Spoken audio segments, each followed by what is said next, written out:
Hello and welcome to Policy Watch, a new series that examines developments in the Indian economy and how they shape our policies. I'm Athar Khan and we have a special guest on the show to discuss the biggest stories of the past year. TK Arun, editor of Opinion at the Economic Times, welcome to the show. TK, during the past year that has just gone by, what do you think defined the Indian economy? What are the biggest stories according to you? Because things were actually the interaction between politics and the economy. Politics was bad. So that led to paralysis, that led to drop of momentum in the economy. Right. RBI had to tighten monetary policy considerably. The good thing is that finally they have stopped tightening. Right. And the stage is set for probably loosening of monetary policy coming forward. Right. Inflation was a big issue, so was economic growth slowing down. Yeah. How important do you think that is going to be in the next fiscal? The momentum this year was maintained by investments made in the past year. Investment decisions that were made in the past. But now this year, when decisions came to a halt, there are no decisions being taken. So that means no fresh investment plans are being finalized now. Right. We still hit investment going forward. Right. We'll take a look at that in more detail. As a rising economic superpower, India has two high priorities to deal with. One is battling rising inflation and the other is maintaining industrial growth. But the battle against inflation comes at a price, and that price is stunted growth.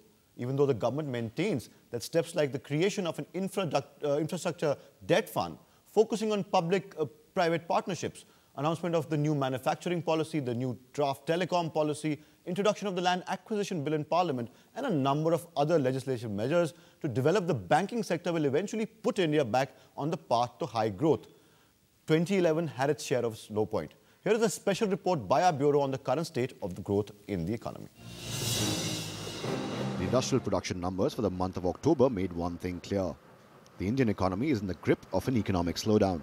A decline of 5.1% might have been due to the base effect, but even without the highly volatile capital goods segment included, industrial production showed a contraction of 1.1% as compared to the previous year. According to the October data provided by the government, there was a 7.2% dip in the mining sector, a 6% dip in the manufacturing sector, a 25.5% dip in capital goods. The IIP for April-October period was just 3.5% and the IIP for corresponding period last year was 8.7%. So what is really keeping India's growth sluggish? The Reserve Bank of India has been on a path of monetary tightening since March 2010. The central bank has raised key interest rates 15 times in 2 years. While India Inc. considers the consecutive tightening cycle slightly hawkish, the RBI is unlikely to change its stance in the near future given that inflation remains alarmingly close to double digits. Macroeconomic uncertainty across the globe, particularly the sovereign debt crisis in Europe, has also affected growth as apparent in the case of the waning demand in Indian exports in recent times. While inflation continues to be a thorn in the government's side, global uncertainty is sure to add to its woes, as most analysts believe that the period of sluggish growth could extend till the next fiscal. Let's start with the basics. What really got us here? What caused the slowdown in this past year? What were the factors responsible, internal and external, in your opinion? Let's get one thing in perspective. Growth this year is likely to be around 7%. Give or take a few basis points. 7% was the highest growth rate achieved by the Indian economy in the 90s, and that just for 3 years. Today, if you see 7% as a slowdown, let's get it clear, it's a very positive thing. That the trend growth rate of the Indian economy has gone up so much, people are very worried when you say 7%. 7% again, if you leave aside some mineral-rich economies, is a fantastic growth rate among the major economies of the world. India continues to be the second fastest growing large economy in the world. So this is to put it in perspective. But that doesn't mean that we should be happy about a slowdown. There is definitely a slowdown. There are external factors. The world economy is slowing down. Probably growth is coming down from 4.4% as per the IMF to say 4% or even less than 4% for the global economy as a whole. But 4% growth for the global economy is not all that bad, especially when the US and the EU, two large chunks of the global economy, are in fairly bad straits. So there is a scope for India to tap the growth in other parts of the world, apart from these two large... Like Africa, for example. Africa, various parts of Asia, Latin America. These areas are growing. So it is possible for us to target these, and to a certain extent we actually are.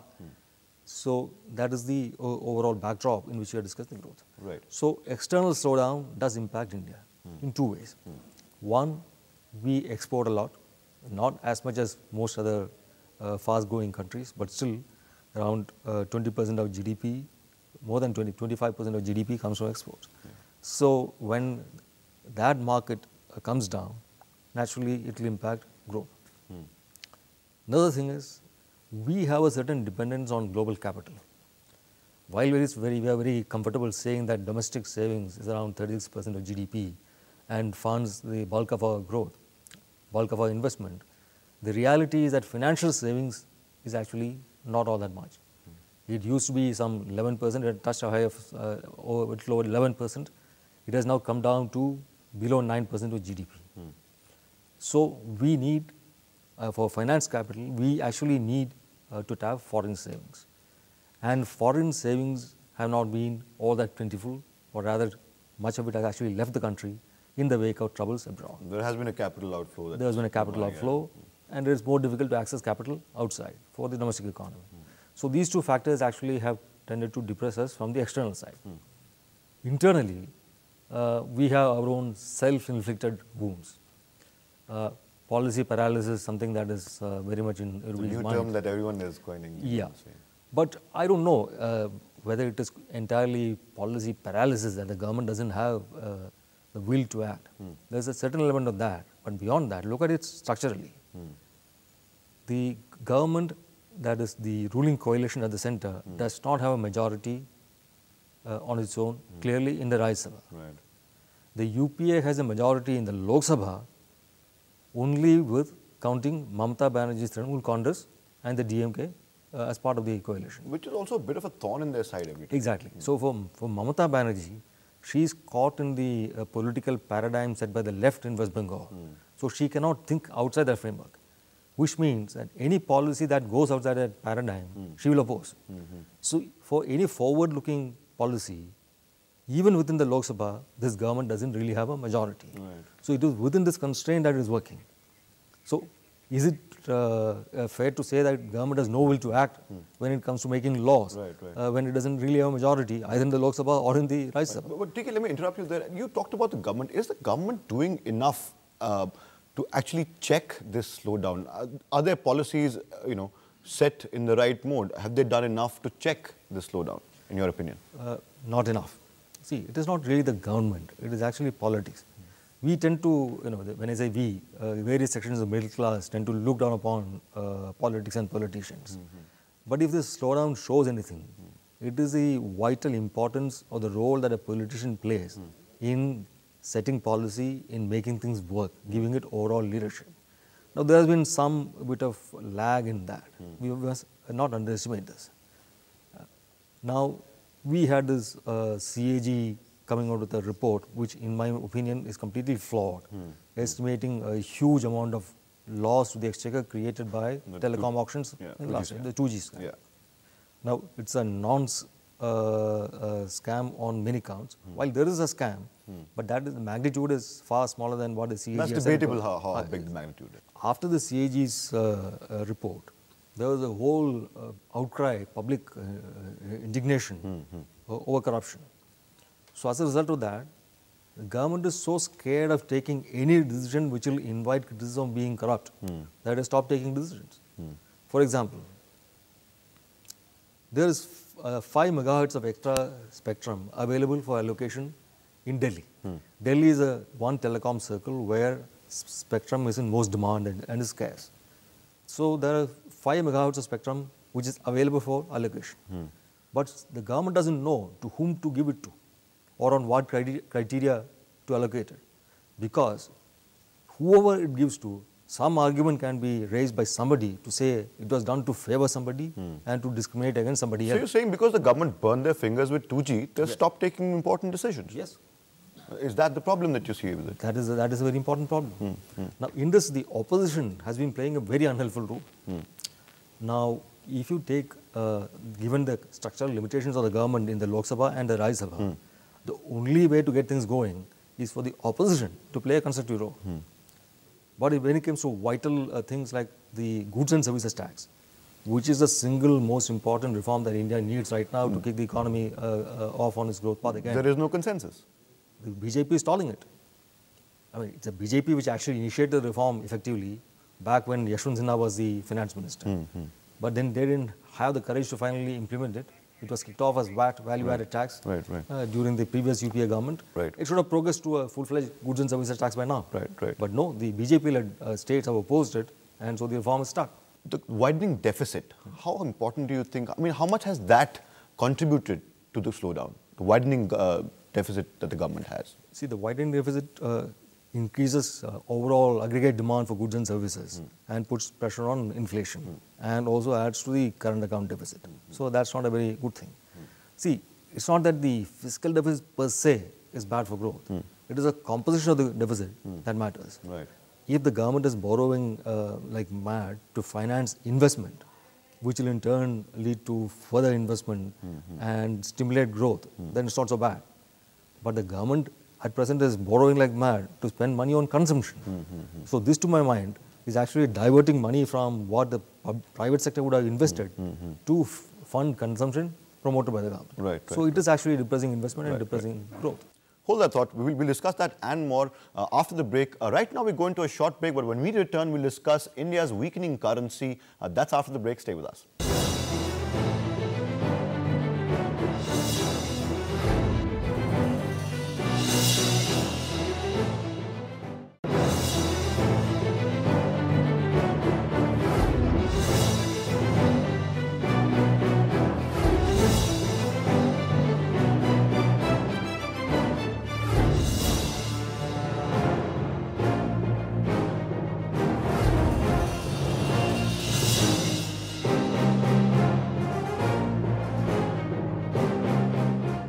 Welcome back. You're still with Policy Watch. Now, this past year also saw India's currency significantly weaken against the dollar.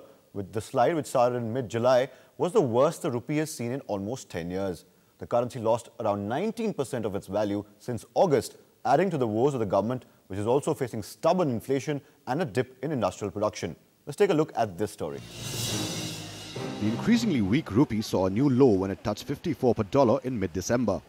With the Reserve Bank of India refusing to intervene in the forex market to shore up the falling rupee, the government is left with very few options.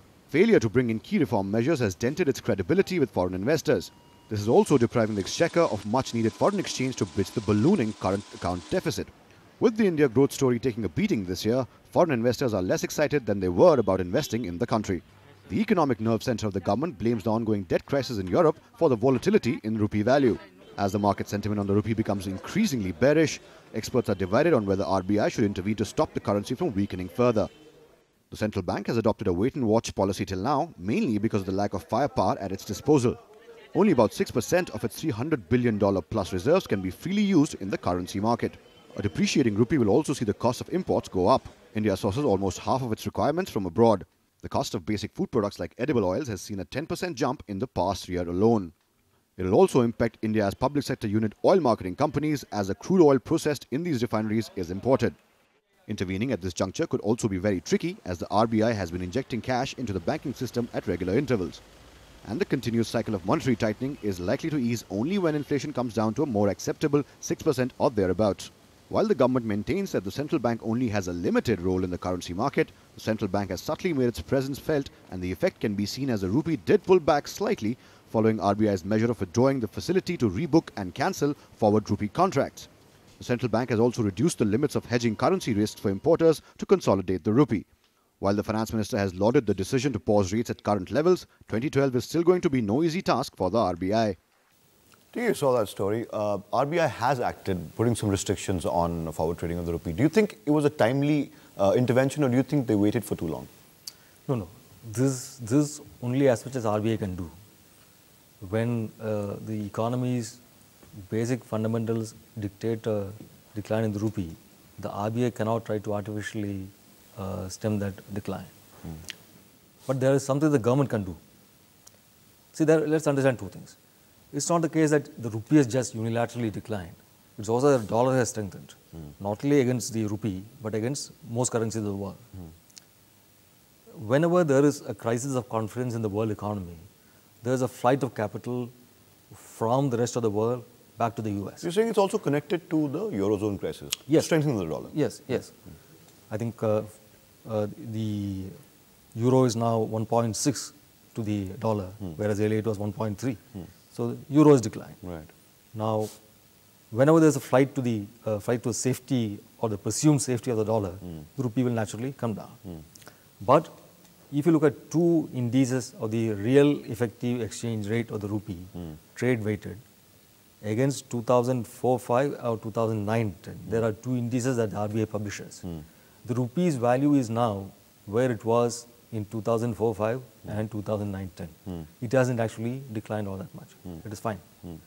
However, I think there is something that the government can do to actually stem the rupee's decline. Which is what?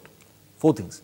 One, the import of gold and silver are now $44 billion. Way out of kilter with what the economy requires to make jewelry or other use of gold. People are buying gold basically as a hedge against inflation. So when you import large amounts of gold, you are widening the current account deficit and decreasing the value of the rupee.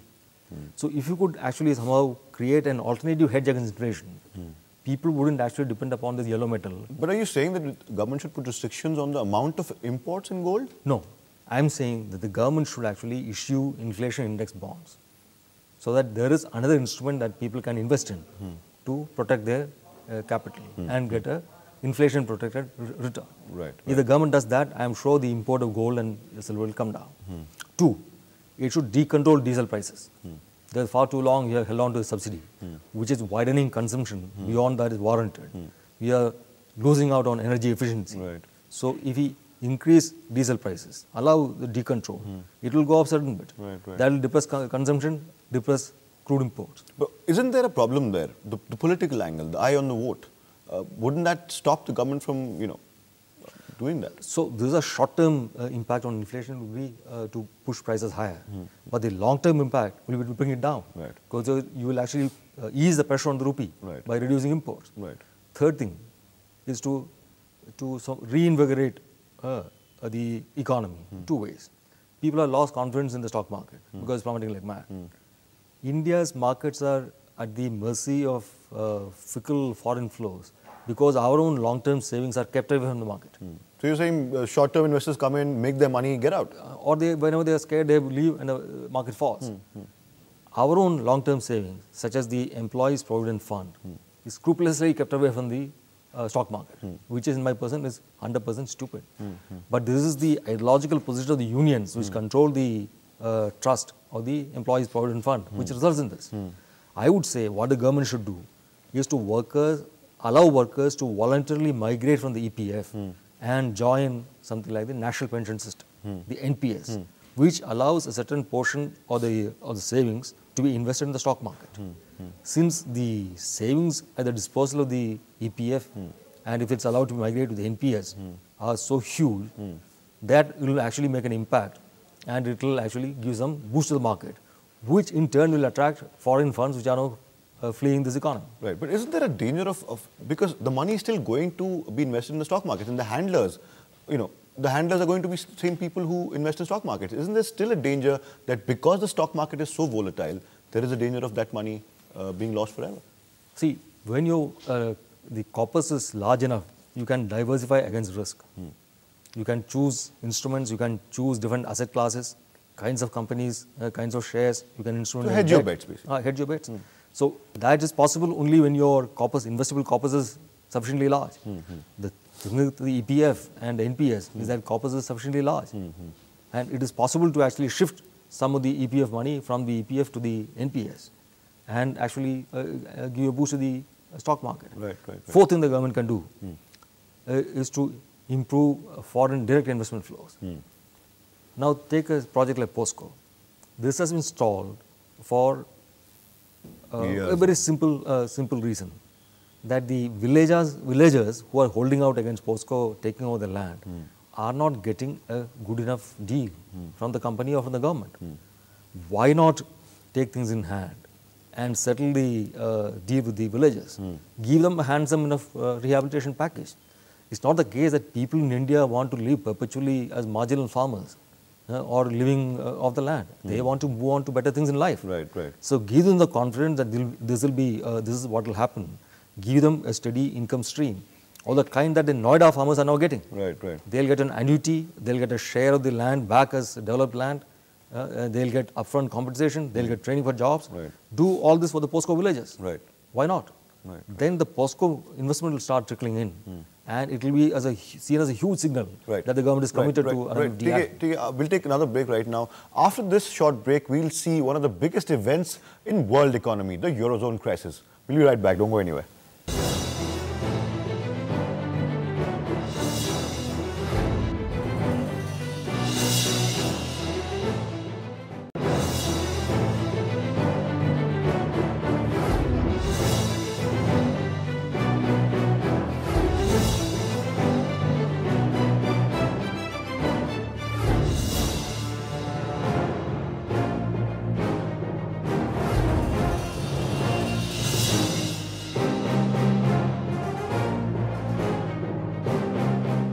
Welcome back. You're still with Policy Watch. 2011 saw one of the worst financial fiascos in recent times as some of Europe's major economies saw their debt-ridden structures collapse. The threat to the sustenance of the single currency Eurozone, coupled with the fear that nations like Greece and Italy would default on their enormous debts, sent shockwaves across global markets.